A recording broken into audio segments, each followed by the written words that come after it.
All right, everybody. Today on the Be Battle Ready podcast, we have Nathaniel Kelsey. He's a brother of mine inside of Wake Up Warrior, and I was listening to him talk about some mission planning and all those different things, and it sounded a lot like what I teach and what I've used in the past. So instead of just talking to him one-on-one, I wanted to record it and have him share his experiences because I think it's very applicable to running a business, planning events, planning marketing, planning all this other these what we consider targets and all that. But like I always do, I let everybody else introduce themselves because they can probably do more justice than I can. So Nathaniel, welcome. Thank you. Pleasure to be here. So tell me, just give us a little background on who you are, where you came from, all that. Okay. In the short span of 1 hour. Excellent. Actually, at the beginning in 1979, when I was 19 years old, I joined the United States Army and went directly to flight school. I graduated flight school in 1980, flew UH-1Hs at Fort Benning, Georgia for about 1 year. Then we transitioned to the Black Hawk helicopter UH-60s, and the whole unit moved over to West Germany. And there I spent the next part of my Army career, which lasted 5 years, flying the fastest helicopter on the planet, 180 knots. So I went from going to 90 knots to 180 knots. And during my time there, I witnessed a JAT, which is a Joint Air Attack Team with A-10s and Cobras doing a live fire exercise. I was basically an airborne platform for a bunch of generals. And when I landed, I asked one of the generals, "Hey, General, how do I go about flying one of those A-10s?" He goes, "Well, do you have a college degree?" I said, "No." He goes, "Well, get a college degree and then write me a letter." Well, the next day I went to the Education Center and started my 2-year and 7-month journey of getting a 4-year degree. I did CLEP, I did Dantes, because I was up against a time constraint of having to be in Air Force flight school by my 27th and a half birthday, whatever a half birthday is. But by 27 and a half, I had to be in flight school. So I was crunched for time. I got out of the military. I worked for about 15 months going to school full time and working as an industrial engineer. And I applied for the Air Force and got selected. I went to officer training school in Texas. I heard about this thing called NJEP, which is Euro-NATO Joint Jet Pilot Training. And I applied for it. I was lucky enough to go there. Top 3% of all pilot applicants go to NJEP because you will get a fighter out of there. Other UPT bases, you're not guaranteed a fighter, but there you're pretty much guaranteed a fighter. So I went to NJEP. I got to learn how to fly with a bunch of European guys. My flight commander was a Norwegian. He was 50-something at the time, and he had flown everything from the F-100 all the way to the F-16. So he had a huge background of fighter experience. I got my first choice on graduation. They didn't have any F-16s in the drop, but I got my first choice as an A-10. I flew A-10s in England Air Force Base and King Fahd Air Base in Saudi Arabia during this thing called Desert Shield, Desert Storm. I left there and went to an assignment, which is an Air Force liaison officer in special ops with the 3rd Range Battalion. So I jumped out of perfectly good airplanes for 2 years, which is something uncommon for pilots. We usually don't like to do that, but we did it anyways. I left there and I flew F-16s for the next 12 years. First assignment was Mountain Home Air Force Base for the first ever composite wing, where I became a first a wingman, then a 2-ship flight lead, then a 4-ship flight lead, then a instructor pilot, then a mission commander. And I left there and became an instructor pilot at Luke Air Force Base, Arizona, taught people how to fly Lantern, NVGs, mostly guys coming off the staff. And then I went to Egypt, where I attempted to teach the Egyptians how to use the F-16 as a weapon system. And that's kind of an interesting story in itself, because they're one generation away from donkey carts, and then they jump in F-16s. That was eye-watering. Yeah. Then I went to Eielson Air Force Base, where I broke my neck flying the F-16. And then I went to the safety school to investigate accidents. And then I retired after 22 years. Oh, awesome. So tell me how you broke your neck. Flying the F-16, high G, it's a 9G airplane. Yeah. And over thousands and thousands of hours, let's put it this way. Your head is not designed to weigh about 200 pounds. It's designed to weigh, what does it weigh? 13 pounds or something like that. You put a helmet on it, you put some other stuff on it, you pull 9 Gs, and it just doesn't like that. So that's what took me out of the airplane. Awesome. That's no fun. Not really, but yeah. No fun, but man, you've had a lot. You have an awesome little. It's not little, but you have an awesome story and have a lot of experiences. That's amazing. I bet a lot of people are jealous. A lot of guys out there that grew up with Top Gun are like, man, that's awesome. Well, that was kind of interesting because Top Gun came out while I was going through Air Force flight school. So it was kind of funny to see what they viewed as combat maneuvering. We were considering aerobatics. And fast forward about 20 years, when I flew for a freight company, I actually met the person that was the actual pilot in the movie Top Gun. So it's kind of a small world. Yes. Kind of a small world, but I hate to have to paint it. Yeah, he was a Top Gun instructor. Great guy. Just a great guy. Yeah. Well, that's awesome, man. That sounds like a very fulfilled and fun life up until that, So. Oh yeah. It was high adventure. So what are you up to now? Well, I'm recovering from surgeries that have manifested themselves after 28 years of jumping out of first class airplanes. I have my knees replaced, so I'm in the process of doing that. And right now I am running a very small knife business where I make custom-made knives. Awesome. And what's the name of that? It's called Edge Alaska. Awesome. Do you have a website? Do you have social media handles? Yeah, well, Edge Alaska is on Facebook, and Edge Alaska is a website. But because I'm busy making knives and not updating my website, everything on the website's dated, I think, approximately 10 years ago. But yeah, it's word of mouth, and it's, Alaska is where I live. Every knife has an edge, so Edge Alaska kind of seemed like a pretty good name to stay with. So that's what I've done. And so, anyways, that's what I do. That's my art form. That's awesome. Yeah, I know that you're actually going for a few different certifications right now, correct? That's correct. With the American Bladesmith Society, there is a journeyman stamp, which I am going to get. Well, my attempt is to get it, but I'll get it in June at the Atlanta Blade Show. And then you have to wait another 2 years before you apply for your Mastersmith rating, which I think there's less than 200 people in the world that have one. Maybe it's 200. I don't know. So around a very small number. And I will do that June of 2021. Nice. That's awesome. Yeah, it is. Looking forward to seeing your journey on that and seeing what you come out of that. So, yeah, let's get into kind of like the purpose of today's topic. I mentioned earlier, we're both part of the Wake Up Warrior Brotherhood. We're both alumni of King's Kit 4, and we're on the 2019 Road to Warrior Con challenge. And now we're currently in just the, ongoing 2019 Brotherhood. And, you were talking with one of the coaches about, course, planning out a mission and how you're doing it.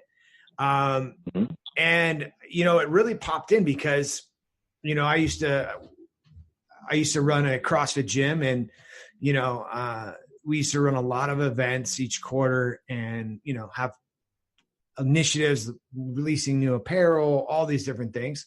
And how you stated that you guys planned your mission, it sounded a lot like what we were doing. So I was like, I need to talk to you because, I need to know more, because personally, my company's name is Battle Ready Business, but I never served in the military. I went through a great high school football program, and that was probably about it as far as, having, paramilitary or that type of structure. But that's team building. That's a team building event, and you learn a lot of skills in football. I played high school football too, and you learn a lot of skills on a team like that you can apply later in life. Yeah. So tell me about this. When you had a mission, how did that go down? How did it go from you got your orders? So first of all, you have there's always a political objective. Do we want to kind of slap some third world dictator around and say, hey, you need to stop doing that? Or do we completely want to destroy a country and rebuild it? I mean, that's two ends of the spectrum. So what you get from hierarchy headquarters is an air tasking order. And this is a very large document, but you dig through the whole thing to find out what your squadron is designed for, or what is designated as. So the first thing you do is you look at the target set. What is the target that I am going to attack, and what are the objectives? Is it to completely turn it into rubble, or is it to simply just hamper its ability to manufacture something? Let's say it's an industrial complex. Do you want to completely level it, or do you just want to make it combat ineffective, no longer able to produce war material or machinery that's used in the war effort? Or is it a train depot? Do we want to have mobility kills, or do we want to have hard kills? As far as a K kill is a hard kill, that piece of equipment is nothing more than rubble. Whereas a mobility kill, you could make it combat ineffective. So your first task is to determine via the air tasking order, what is the objective of the mission? Do you want to destroy it or just disable it? Let's just keep it simple like that. Keep it from working, or make sure it never works again. Two vastly different things. Once you have that information, you go to Intel and say, okay, tell me about this target. Tell me about its defenses. Tell me about what I need to know going in and coming out. So once I have the target, I have to devise what kind of munitions am I going to employ? And you can think of maybe munitions as marketing. How do I want to approach my audience? And so I look at my munitions and what kind of effects do I want the munitions to have against this, determines what type of fusing I'm going to be using, and then how many airplanes am I going to actually have to accomplish the mission. Is it going to be a 12 ship? Is it going to be 40 different airplanes? I've led packages of 40 airplanes, and that's a lot. That's a lot of firepower flying through the air. 40 airplanes. You can do a lot of damage with one airplane. Now think about 40. Yeah. So now we look at. I'm just talking to you from a mission commander point of view. I'm going to lead this mission. So here's the target set. Here are my assets. Here's my munitions. Here's my fusing. Now, what's my threat in the area? The threat will determine my route as far as my ingress and egress route. And then I back up. Okay, now what kind of assets do I need to suppress, let's say there's surface-to-air missiles and AAA there. What kind of assets do I need to suppress the SAMs?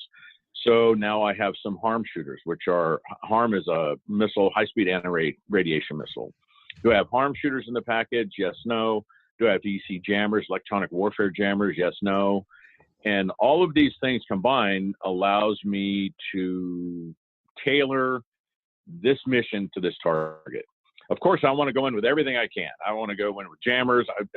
I want to go in with, if there's air defense there, as far as they have fighters, I want Eagles sweeping in front of me. Now it would be F-22 Rappers. They'll be sweeping in front of me, doing air-to-air sweep. So I know that I don't have to be concerned with some other fighter being in my chili when I'm trying to put bombs on target. Yeah. So once I formulate the package, I know what my assets are. That's great. But you know what? It never goes as planned. Someone doesn't show up. One asset, the EC asset, the jammer, they break. Or let's say there's AWACS. Is there going to be a command and control AWACS, Air Warning and Command Center, that's airborne? Are they going to be on station, or is there another higher priority? It may be where I'm planning on AWACS being there, and all of a sudden there's another higher priority task, and they get taken away. So it's like, okay, now what? So there's flexing. There's always the ability to be flexible. And one thing that I learned when I was an instructor at Luke Air Force Base, we had the Singapore Air Force on Luke Air Force Base, and we had other nations on Luke Air Force Base, because America has so much airspace compared to other countries. Yeah. And when we would be tasked to do air-to-air training with them, it was always very scripted, and we'd always leave enough gas to where we would do whatever we wanted to do to show them a different look, let's say. Yeah. So we would do what they wanted to do, and it's like, okay, now it's dealer's choice, and we would do our action at about 20 miles, and they would just turn around. They would just turn around because they couldn't figure out what we were doing, and we'd call it the exploding cantaloupe or whatever. And inevitably, if it didn't go like it was supposed to go, they would always turn around and leave. Well, one thing the Americans are really, really good at are being flexible. So someone could do the exploding cantaloupe in front of us, and that's fine. We'll flex our tactics, and we'll still be able to engage all of them and destroy or neutralize the targets. So that's one thing different that America has, and I think it's in the American spirit just to be flexible. Yeah. A German general was asked, who are the most difficult people to fight? And they said the Americans, because they don't even follow their own doctrine. So, I mean, it's kind of tongue in cheek, but it was true. So anyways, flexibility. And I think flexibility is key to business. Yes, you may think I'm going to do this, but something pops up. You got to be able to flex to plan B, plan C, plan D, or stop, regroup, and reassess, and then reformulate another attack plan and continue with that. Yeah. And then how does that, so it's two different styles, right? And that I get the American spirit, but how is that developed, that ability to adapt on the fly? How is that developed in the fire? Since it is, a lot of people think military is very command and control. And I just actually, I was having a conversation with somebody and they're like, yeah, it's very command and control and you need to be different in business. And I'm like, I don't think it's as command and control as people think. Well, it's command controlled, but independently executed. In other words, you have an overall mission objective, and America has learned via Clausewitz, fog of war, and just by being in war, that nothing goes as planned. I mean, nothing. I've never even seen a simple sortie go as planned. Something always comes up. It's weather, it's maintenance, it's airspace closures, it's something. So you have to have this flexibility mindset of getting the mission accomplished, regardless of the variables, the unseen variables that may present themselves. And I think that's what sets the American military apart from all other militaries. And I have operated with the French, the Canadians, the Germans, the Norwegians, the Dutch, the Egyptians, you name it. The Germans. I've flown and done war games with almost everybody, and they're always just bewildered how we're able to just be flexible and still get the mission done. Yeah. So I think the same applies in business. You have to have a target in mind, but you have to be able to react on a daily basis or a weekly basis, or depending on how time critical your business is.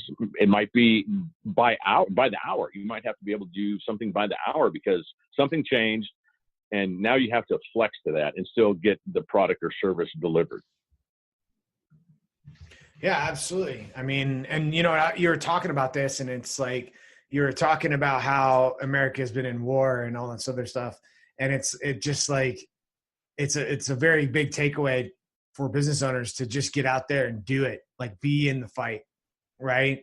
I was talking to somebody else that was going to be a guest, and she's like, I don't look at business as a war. And I'm like, well, I don't look at it as a war in the sense of like adversaries. I look at it as how well, the military plans and executes their plan and adapts,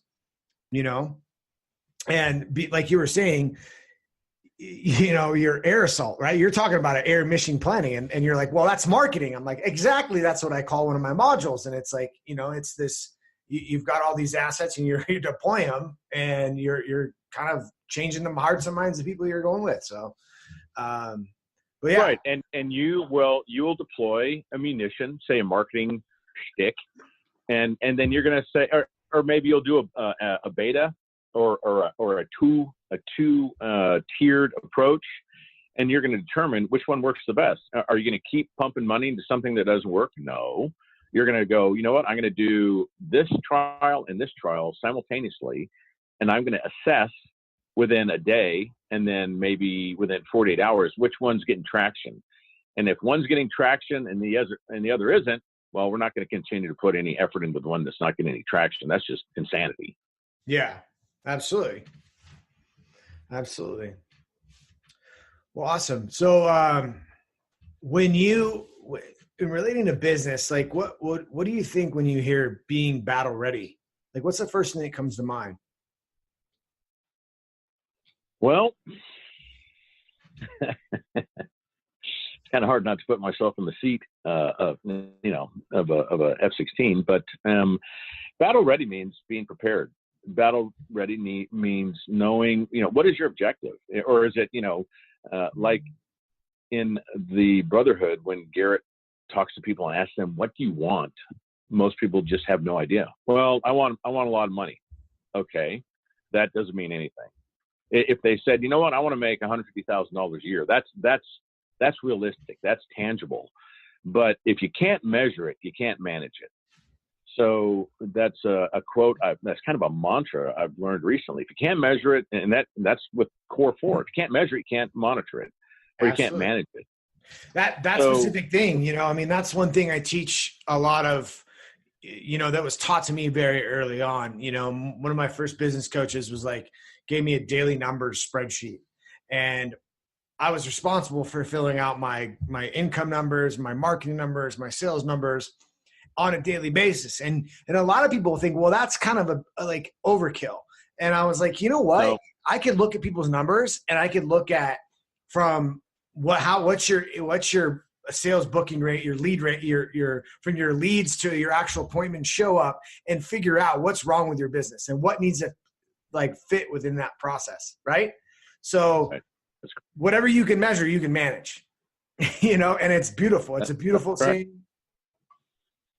Go ahead. And it's simple. You're either making your target, you're either making it or you're not.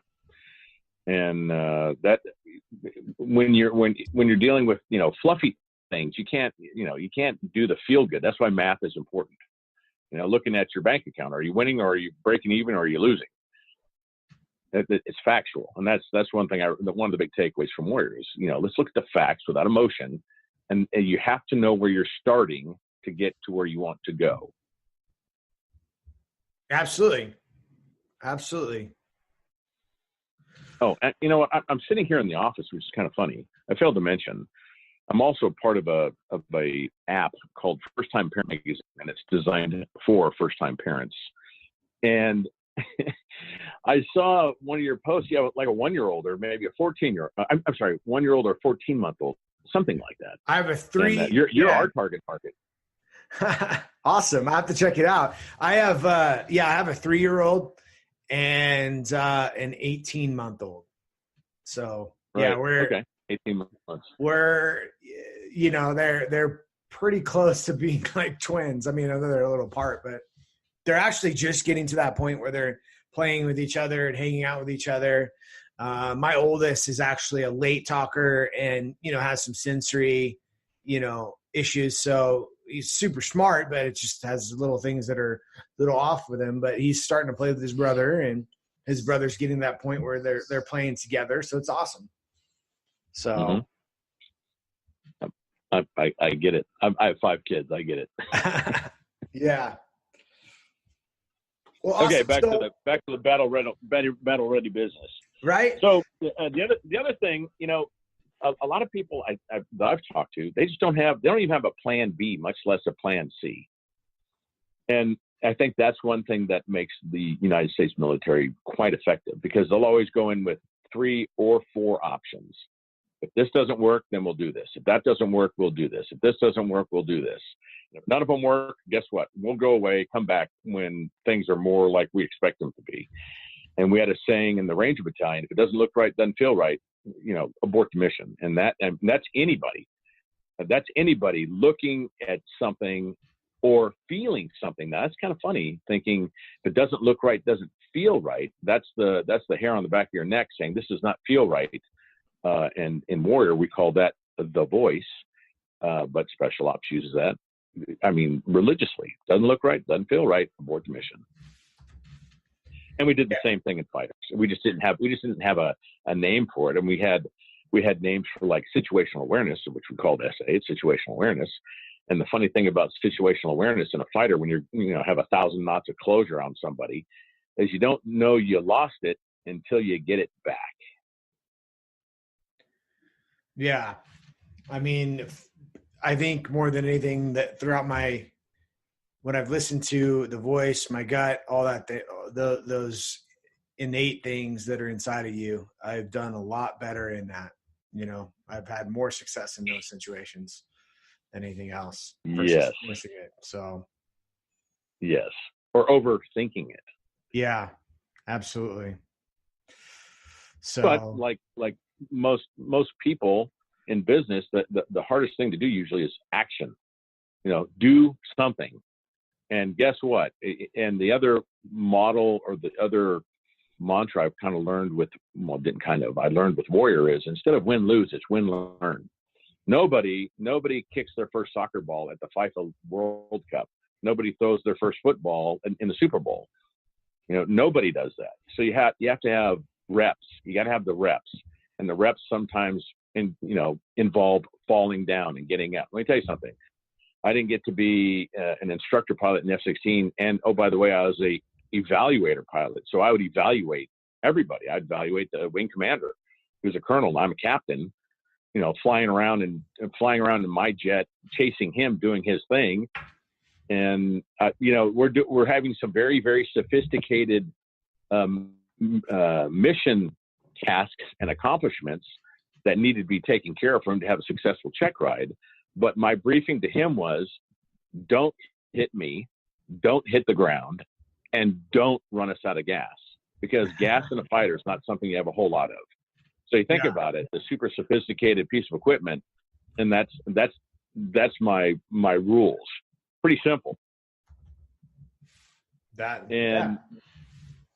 And one thing that I learned that was interesting when I was trying to, and I say attempting to teach the Egyptians, because like I said, in one generation, I went from a donkey cart to an F-16, is when they got stressed, they would speak perfect English on the ground. Perfect English. I mean, you wouldn't even know, unless you heard a little bit of a tinge of an accent, that they were from another country. You get them in the air and you start stressing them, and now all they know is Arabic, because that's not their native, English is not their native tongue. So you start stressing these guys, and it's like, hey man, I don't speak Arabic, knock it off, and we have to regroup and try something else. But that's the plan B. That's the flex. You have to flex to something else. Being adaptable. So real quick, like a book that you would recommend to, what's the best book on like mission planning you've read, or any in this type of how about Lao Tzu, The Art of War? I think I read that a while back. So yeah, read it again. Yeah. Another one would be Clausewitz. I can't remember. I think it's Clausewitz, The Fog of War. It's Clausewitz. It was published in World War II, and I think it's The Fog of War or it's On War.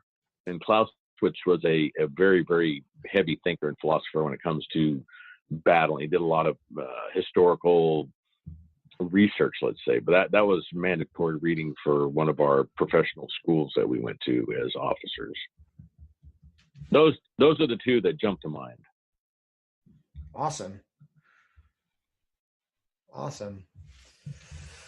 So, do you have any other, takeaways or anything that you'd like to share with the audience that would be beneficial for them in the sense of operating their business, leadership?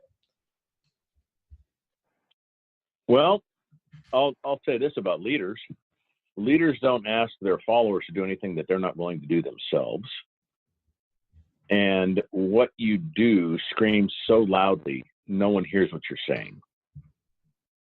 And that comes to being a parent, which is a leadership role, where what you do is so magnificent in either your employees or followers or children's eyes, sometimes the words, what they're seeing you do, it doesn't really matter what you're saying. It's what you're doing, right? Action speaks louder than words, kind of a very common saying. And so those are very important. The other one I would say is if it's not coming from the heart for a win-win, because I truly believe in win-win, you might need to tweak something a little bit. And anyone who does business with you should feel good about doing business with you. When they buy your product or service, they should feel, one, that you over-delivered, and that, boy, that was even though they may be charging you $10,000 an hour, it's like, man, that was an absolute bargain for me. I got so much value from that. So over delivering on value, and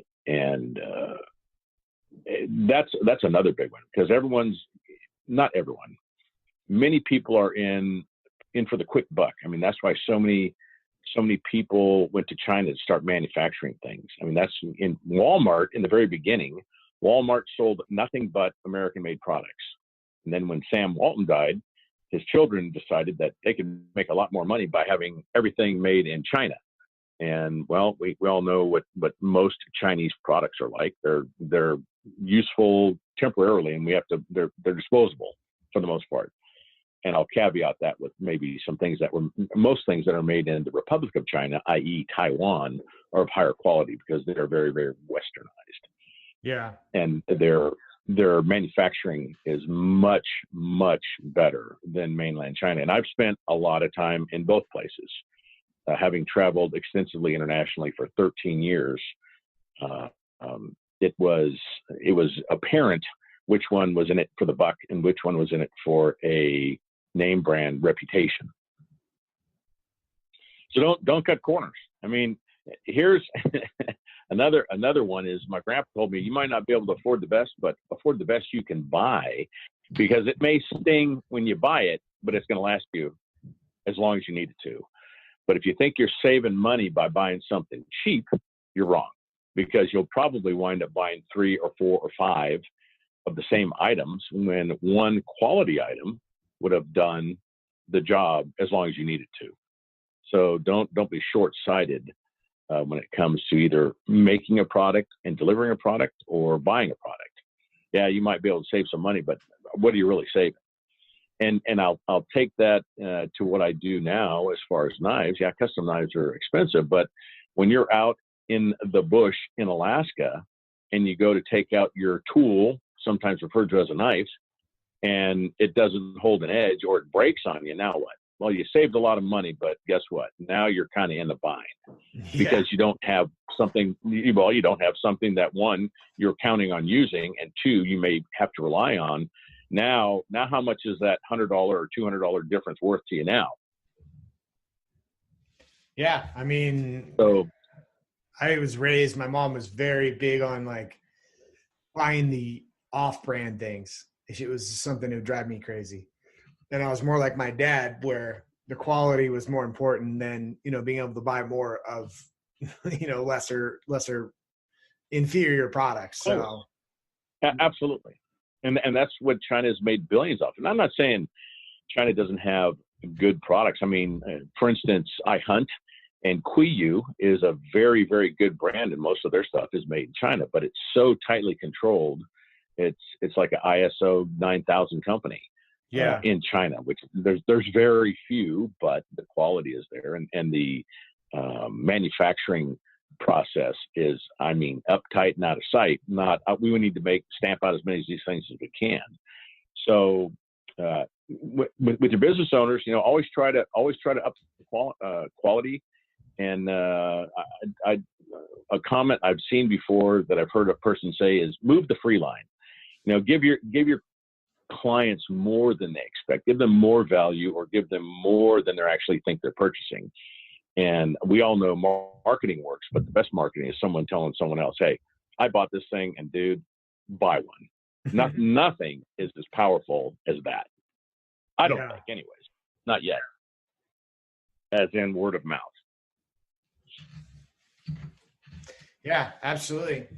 So, Well, I appreciate your time, and I'm pretty sure a lot of listeners will appreciate what you have to say, and a lot of takeaways there is how you can apply this aspect of what the military does to actual business, because I think those are some of the two things that the United States are best at, right? War and business. So, well, yeah, and they're kind of interlinked. I mean, you have the military industrial complex, and it's kind of funny you said that. Have you ever heard of the lowest bidder concept? That no. Everything that the military buys is purchased from the lowest bidder. Now you got to think about that when you're jumping out of an airplane in the middle of the night, that your parachute was made by the lowest bidder. Yeah. That being said, the U.S. Army has a absolutely ingenious quality control method for their parachute riggers. These are the people that pack the chutes. Yeah. Once a month, all of them, not at the same time, of course, but all of them are required to take a parachute randomly out of the big stack of parachutes and jump it. Now, tell me that isn't motivation to have quality control. Yeah, absolutely. I mean, really think about that implication. So you're looking to your left, you're looking to your right, and someone shows up to work and maybe they got alcohol on their breath or they're kind of dozy or whatever. Are you going to let that guy pack a chute? No, because maybe that's the chute that you're going to jump in a week, but you don't know that. Okay. Yeah. So the military has a lot of interesting things and a lot of old ways of doing things, but they used to say, if it isn't broken, we're not going to fix it. So there's a lot of things that have been around for a long, long time like that. Another example is when they first started jumping out of airplanes, one of the most common injuries was dislocated shoulders. So what did the Army do? Guess what you get to do in jump school? Thousands and thousands and thousands of push-ups. What does that do? It tightens up your shoulder girdle. And guess what happened to the shoulder dislocations during parachute landing falls? They almost went to zero. So there, it may seem simple, but sometimes what I get out of that is the solution that you're seeking may not be very complex. It may be very, very simple. And you're just trying to overthink things. Look for the simple thing to execute, not the super sophisticated bells and whistles and flashing lights and ooh, it's shiny. Well, guess what? Maybe this tried and true way that's simpler may work better. Yeah, absolutely. I think I was doing that over the last few weeks, and I made something. I was like, I'm going to make it even more simple. Just going to simplify it even more. So. Yeah, and if you can't simplify it, maybe you're going in the wrong direction. It has to be simple. I mean, if you can't explain it to your kid, maybe maybe unless we're talking about building a nuclear collider. But if you should be able to tell a kid something, and they go, oh yeah, I kind of get that, or at least the gist of it. And another thing that I read or remember from a long time ago, if you have a business idea and you can't write it down on the back of a business card, you haven't thought it through. Yeah. And then another little tidbit of business that I learned was, don't think you have a great idea and look for a market. Look for a market that's looking for the idea, and then provide them with that thing that they're looking for. Don't think, hey, this is the greatest idea, everyone will like it, and then no one likes it because they didn't really need it. Yeah, it might be a great idea, but the need for it isn't there. So, there's a lot of truisms out there. Maybe I should write another ebook. There you go. Because I wrote one. It's called "Protect Your Child and Save Your Sanity: 101 Tips and Tricks from a Father of Five," and it's on Amazon, and it's a whole 99 cents. And it's things like, and you have a kid, but I'll tell you one that a lot of people don't realize. When they fill up a glass of something, juice, milk, or whatever, never fill up more than you want to clean up off the ground. Yeah, that's a good one. I mean, it sounds so simple. I could fill up a glass 3 or 4 times if they're still thirsty. I fill up one time, it gets spilled. Guess what? I got a lot to clean up. Yeah. So that's, so there's 100 other tips just like that in that little book. So, you learn a lot over 24 years of raising kids. You learn a lot of simple things that people just don't get. But once again, it's simple. It shouldn't be that simple, and it is. I mean, the overarching principle of babies are you keep one end fed and the other end clean, and everything else is gravy, man. Everything else is gravy. Now I need to solve a milk problem because both my boys are. My oldest son has a limited palate of what he eats, and he just drinks. He drinks a lot of milk, and now the youngest one's starting to drink milk. So we've literally a 3-year-old and an 18-month-year-old are going through 4 gallons of milk a week, and mom and I don't drink milk. So right, it's crazy. Well, yeah, I mean, just remember though. Here's something I've always thought about too. We're not baby cows. We're the only mammal, the only animal in the world that drinks milk from another animal. Yeah. And yes, there's nutritional value to it. And yes, there's calcium and this and that, but a lot of it's the dairy association saying, yeah, milk's really good for you. And it might be, but also milk is designed to put on about 2 or 3 pounds of weight on a baby cow a day. Yeah. I mean, so let's think about things here. You got a prefrontal cortex and opposing thumb. Let's use both of those things, right? For sure. Absolutely. So a little bit off topic, but a clearly defined target is something that I would say most business owners need to know. What is my target? What is my target market? What is my target income? What is my target click-through rate? What is my target audience? What is my target demographic? Who am I targeting? There's a lot of questions that you need to ask instead of like, I want everyone to like my product. Well, guess what? That's never going to happen. Like did you go to WarriorCon 3? No, I was at Warrior Wealth. Okay. On WarriorCon 3, it was all of them were very specific, especially Russ. Russell Brandon, I can't remember his name. ClickFunnels guys. Go narrow and deep. Don't go wide and shallow. Go narrow and deep. That's where you want to be in any business. Narrow and deep. So I don't know what type of business owners are you targeting with this podcast? Business owners that have a team of 3 to 20 people that, are primarily a brick and mortar type business. Getting down, worked with a print shop and a micro gym. So those type of businesses. Mm-hmm. Okay. So, traditional businesses. I get it. Yeah. I get it. Well, all the best. I would say to most brick and mortar businesses, have an idea of going virtual in some aspect, in some venue, in some way, because it's kind of like Sears and Roebuck. When I was growing up, they were absolutely the retail giants. And we have probably the last Sears in America up here in Alaska. So, I mean, they, what crushed them? Amazon crushed them, put them out of business. And they'd been going strong for over 100 years. And because this one guy who started selling used books, diversified, he's crushing everybody. Yep. So you have to be able to figure out how to replicate yourself. Or if it's, here's another example of a strategy. I used to work for a company called FedEx, and they did something so ingenious, and it saved them so much money, but it was so simple, and the customers didn't even realize it. And they said this: now you can print off your shipping label at home, and all you have to do is drop it off at the FedEx, drop-off point. Well, what did they do there? They've saved millions and millions of dollars in printing and stickers, and shifted that cost burden to the consumers under the guise of convenience. Yep. I mean, think about that. That was absolute genius, just for convenience. But it saved them hundreds of millions of dollars, I'm sure, over the course of years. Oh, absolutely. Anyways, I'm trying to sort out. Anyways, So if any parents are out there, check out First Time Parent Magazine. We're leading edge. We're leading edge when it comes to raising kids. We got neurosurgeons, we have doctors, we have everyone that's the best in their field contributing to us. And it's a free app. It's free online at the Apple and the Play Store.